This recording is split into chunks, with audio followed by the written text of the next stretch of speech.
राम राम किसान साथियों, आपका हमारे YouTube चैनल में पुनः स्वागत है।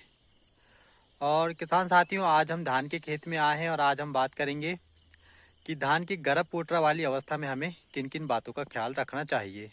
तो आइए अब हम अपनी धान की फसल का अवलोकन आपको कराते हैं और इस विषय की चर्चा को आगे बढ़ाते हैं।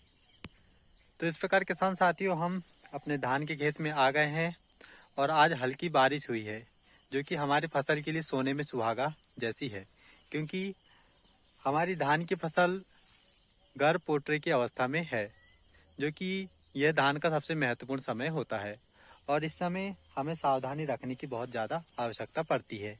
तो आइए देखते हैं धान की फसल को। तो इस तरीके से आप देख सकते हैं कि ये कहीं कहीं दाने भी धान के बाले निकलने लगे हैं। तो इस प्रकार आप देख सकते हैं किसान दोस्तों कि हमारी धान की फसल किस तरीके से लगी हुई है। अब हम थोड़ा सा धान का परिचय दे देते हैं। तो दोस्तों, यह 1010 सीड बीज है जिसे आप देख सकते हैं और आप देख रहे हैं कि कहीं कहीं धान के बाले भी निकल चुके हैं। किसान साथियों, कमेंट करके बताएं कि आपके इधर ये गरब पोटरे को और क्या कहते हैं। हमारे इधर इसे गरब पोटरा ही कहा जाता है, जिसे अब हम समझते हैं। तो दोस्तों, देख सकते हो आप, ये धान का खेत है और ये आप एक पौधे को देख सकते हैं। इसमें गोल काड़ी हो गई है, मतलब इसमें धान बनना शुरू हो गया है और ये धान इस तरीके से कहीं कहीं निकलना भी शुरू हो गया है। तो इसे ही गरब पोटरा वाली स्टेज कहा जाता है। और इस समय अधिकतर किसानों के मन में कंफ्यूजन होता है कि भाई हम कौन सी खाद डालें। आमतौर पर हम किसान भाइयों के पास यूरिया, डीएपी, सुपर जैसे उर्वरक होते हैं, लेकिन किसान के मन में यह भ्रम होता है कि हम कौन सा खाद डालें। तो आइए हम इसी पे विस्तार से चर्चा करते हैं। आमतौर पर यह होता है किसान दोस्तों कि कुछ किसान भाई सिर्फ यूरिया और जिंक डाल देते हैं, लेकिन इससे उन पोषक तत्वों की भरपाई नहीं हो सकती जो कि हमारे पौधे को आवश्यक होती है, क्योंकि यूरिया में सिर्फ नाइट्रोजन की पूर्ति होती है, जिससे पौधा हरा और बढ़वार बढ़ती है।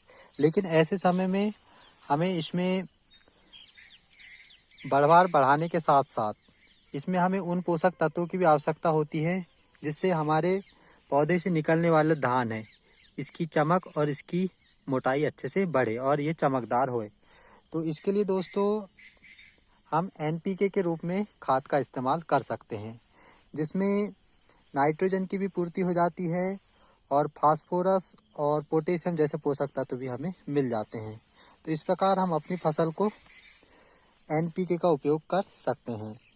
अब इसमें कन्फ्यूजन होता है दोस्तों कि हम किस टाइप का एनपीके डालें, 19-19-19 डालें या 00-19-32 डालें। तो तरह तरह के एनपीके आते हैं। तो दोस्तों, इसके लिए अच्छा रहेगा कि तीनों पोषक तत्व समान मात्रा में रहें, ताकि हमको अलग से नाइट्रोजन की पूर्ति ना करना पड़े।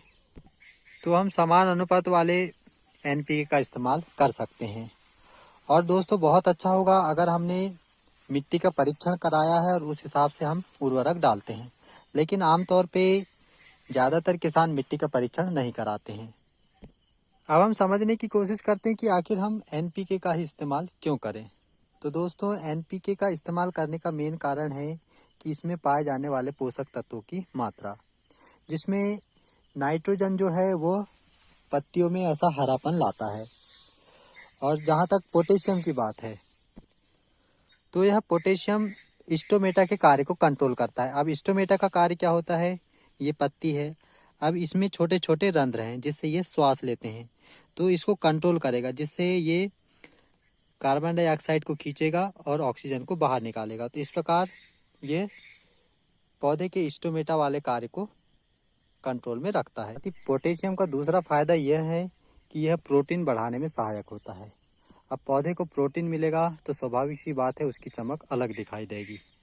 अब हम बात करते हैं फास्फोरस की, जो कि एनपीके में होता है।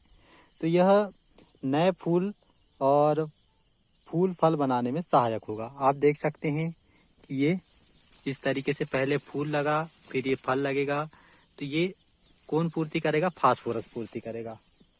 अब हम बात करते हैं और इसके अलावा ये क्या करता है, तो फास्फोरस ये जो हमारे पौधे का डंठल है, इस डंठल को मजबूत करेगा। अभी डंठल मजबूत होने से इसमें कोई रोग दोष नहीं होगा, जो कि फास्फोरस से संभव है। तो इस प्रकार दोस्तों एनपीके से हमें तीनों टाइप के पोषक तत्व मिल गए, जो कि इस स्टेज के लिए बहुत आवश्यक होते हैं। और इसके साथ ही फास्फोरस की एक और विशेष बात होती है कि यह फोटोसिंथेसिस में बहुत अधिक सहायक होता है। फोटोसिंथेसिस क्या होता है? फोटोसिंथेसिस मतलब होता है प्रकाश संश्लेषण, जिससे हमारे पौधों की पत्तियां भोजन बनाती हैं। पौधे जितना अच्छा भोजन बनाएंगे उतना अच्छा उनका रंग होगा और वो पौधे उतने अधिक स्वस्थ होंगे। अब किसान दोस्तों इसमें भी एक दिक्कत यह आती है कि एनपीके बहुत महंगा होता है, जिसकी कीमत लगभग 1500 होती है। लेकिन महंगा होने के साथ ही इसमें इसके फायदे भी बहुत अच्छे हैं, जिसमें हमें एक बार फर्टिलाइज़र डालने के बाद इसका अच्छा रिजल्ट मिलता है। तो आप देख सकते हैं हमारी धान की फसल को, इसमें हमने अभी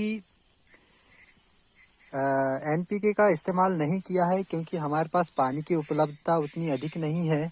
और देख सकते हैं मिट्टी का तल सूखा हुआ है। जैसे ही इसमें पानी आता है तो हम इसमें तुरंत एनपीके डाल देंगे। और एनपीके की खास बात यह है कि यह जल में बहुत अच्छा घुलनशील होता है। तो इस प्रकार कमेंट करके बताएं दोस्तों आपके इधर की फसल कैसी है। हमें अपने सुझाव ज़रूर दें ताकि हम अपने वीडियो में और अधिक सुधार कर सकें और आपको इसी तरीके के खेती बाड़ी वाले अच्छे अच्छे वीडियो प्रदान कर सकें। तो कमेंट करके ज़रूर बताएं किसान भाई कि हमारे द्वारा गर्भ पोल्ट्री की चर्चा आपको कैसी लगी। अगर यह चर्चा आपको नॉलेजफुल लगी हो तो हमारे वीडियो को लाइक करें, शेयर करें, कमेंट करें। हमारे प्रिय किसान भाइयों से निवेदन है कि हमारा चैनल को सब्सक्राइब कर लें, ताकि इसी तरह के ज्ञानवर्धक जानकारी हम उन्हें देते रहें और उन्हें नोटिफिकेशन के रूप में प्राप्त हो जाए। उम्मीद है दोस्तों हमारे द्वारा दी गई जानकारी आपको अच्छी लगी होगी और आपके इधर भी धान की फसल बहुत अच्छी होगी, जिससे आपको उत्पादन अच्छा मिल सकेगा। तो इसी प्रकार हम अपने वीडियो को देते हैं विराम। एक बार पुनः राम राम, धन्यवाद।